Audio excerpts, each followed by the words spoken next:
Hello বন্ধুরা, তো চলো তোমাদের আজকে নতুনভাবে চাউমিন করে খাওয়াবো, ভেজ চাউমিন। তো ভালো লাগলে অবশ্যই বাড়িতে ট্রাই করো। তো চলো, আমি এটা বানানোর জন্য নিয়ে নিয়েছি গাজর কুচি, লঙ্কা কুচি, টমেটো আর ক্যাপসিকাম কুচি। তো একটা সাইডে আমি আলু সেদ্ধ করতে দিয়ে দিয়েছি। তো আমি চাউমিনটা আলু দিয়ে বানাবো, খেতে অনেক সুন্দর লাগে। তাই আমি আলু একটু অ্যাড করি। তো চলো, আমি চাউমিনগুলো প্যাকেট থেকে খুলে একদম ছাড়িয়ে রেডি করে নিই। এখানে আমি 2 প্যাকেট চাউমিন নিয়েছি। তো আমাদের বাড়িতে অনেকজন আছে, সবাই মিলে খাবো সেই কারণে। তো চলো বন্ধুরা, আমি ভালো করে সুন্দর করে খুলে নিয়েছি চাউমিনগুলো, এবং আলুটা প্রায় সেদ্ধ হয়ে এসেছিলো, তাই ফুটন্ত জলের ওপরেই আমি চাউমিনগুলো দিয়েছি। অবশ্যই জল যদি তোমরা আলুতে দেওয়ার সময় যদি জল অ্যাডও করো, অবশ্যই দেখবে জলটা একদম যেন টকবক করে ফোটে, তারপরেই চাউমিনগুলো দেবে, নয়তো নষ্ট হয়ে যাবে।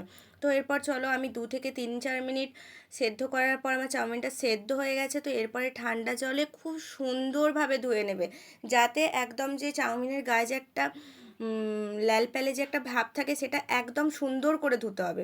তো চলো, ধোয়ার পর লবণ দিয়ে মাখিয়ে নিলাম আমি। যেহেতু এখন মাখিয়ে নিলে কী হবে, ভালো মিক্সড হয়ে যাবে। আর কড়াইতে দিলে অতটা চাউমিন তো ঠিকঠাকভাবে মিক্সড হয় না। তো তোমরা চেষ্টা করবে যে চাউমিনটাকে কাঁচা অবস্থাতে একটু নুন মাখিয়ে নেওয়া, সেদ্ধ করে। তো চলো, এরপরে আমরা কাঠখোলাতে ভেজে নিলাম বাদাম। তো বাদাম ভেজে নিলাম। এরপরে আমরা তোমার গাজরটা যেটাকে কুচিয়ে রেখেছিলাম সেটা ভেজে নেব। গাজরটার সাথে আমরা ক্যাপসিকামটাকেও ভেজে নেব। তাহলে কি হবে, মানে ভালো লাগবে খেতে, অনেক টেস্টি হবে একটু হালকা করে ভেজে নিলে। আমি এখানে তাই সমস্ত কিছুই হালকা করে ভেজে নিচ্ছি। যেহেতু এটা ভেজ চাউমিন, আমি তো এক্সট্রা অন্য কিছু দেবো না। সেহেতু তুমি চাইলে বিনস কলাইও দিতে পারো। এছাড়াও আরও যদি অন্যান্য ভেজ থাকে, যেমন ফুলকপি, বাঁধাকপি, তোমরা চাইলে অ্যাড করতেই পারো। আমাদের কাছে যেগুলো ছিল সেগুলোই জাস্ট করেছি। তো চলো, কথা বলতে বলতে আমার ক্যাপসিকামটাও ভাজা হয়ে গেল, টমেটো আর লঙ্কা কুচিও দিয়ে দিয়েছি। হালকা জাস্ট একটু ভেজে নেব। ভেজে নিয়ে আমরা একটা পাত্রে তুলে রাখবো, ঠিক আছে। তো চলো, এরপর কড়াইতে তেল দিয়ে তার উপরে জিরে ফোড়ন দিয়ে এবার পেস্ট করে রাখা আদা আর একটু জিরে তোমার পেস্ট করে রেখেছিলাম, ওটা দিয়ে এবার কষিয়ে নিলাম। কষিয়ে নেওয়ার পর যে তেল ছেড়ে এসেছে, একটু জাস্ট লঙ্কা গুঁড়ো দিলাম কালারটার জন্য।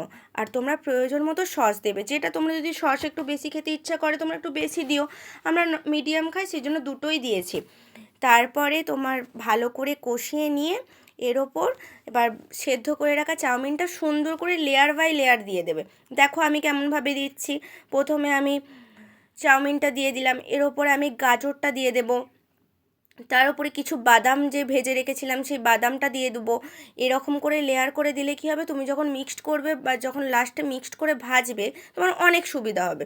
সেই কারণে আমি এভাবেই করি। তো তোমরা কিভাবে করো অবশ্যই আমাকে জানিও। তো দেখো, আমি লেয়ার করে দিলাম। আমার দেখো কালারটা একবারটি দেখো, জাস্ট চাউমিনের লেয়ারটা করে মাখানোর পরে কালারটা দেখো।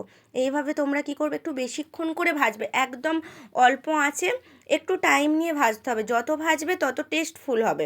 আর পারলে একটু গা দিয়ে একটু তেলও দিয়ে দিতে পারো, হালকা করে কড়াইয়ের গা দিয়ে। তো দেখো আমার ভাজা হয়ে গেছে চাউমিনটা। তো কেমন লাগছে অবশ্যই জানাবে। ভালো লাগলে একটা লাইক, কমেন্ট, শেয়ার, সাবস্ক্রাইব করো। টাটা।